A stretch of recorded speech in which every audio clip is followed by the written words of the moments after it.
other Latin texts considered apt for beginners by the early medieval English. One of the most famous of these is called the Distichs of Cato, which is a pseudepigraphical, meaning it wasn't actually composed by Cato, set of maxims in relatively simple poetic Latin. Things like "don't talk too much" and "don't let praise go to your head" are told in bite-sized, two-line poems that would have been relatively easy to memorize and probably recited on command by Bede's students. Two other texts we know were taught in the classroom early were the Saturai, the satires, of Juvenal and Persius. Like the Distichs of Cato, they are poems extremely interested in moral uprightness and the customs of the times, but unlike the Distichs of Cato, they were real Roman texts talking about imperial Roman society and covered in mythological references and allusions.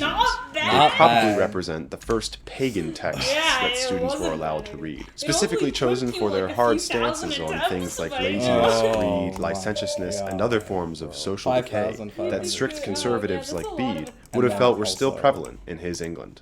The satires of both Juvenal and Persius are dense and difficult texts, and learning them would have been an arduous task for a beginner. We often find medieval commentaries and glossaries on difficult texts like these, so it's likely that Bede would have had one of them on hand while teaching. Or perhaps these students, being a bit older, would be allowed to consult reference texts like this in the library of their own volition. If you want to read the satires, there's a great Loeb edition that contains both Persius and Juvenal in the same book, and for Juvenal specifically, Cambridge has published a commentary on his first book. I will warn you that even experienced Latinists today struggle with these texts. It's mind-blowing to me that they were included in the early curricula of English monks. Never let anyone convince you that people in the Middle Ages were just unintelligent.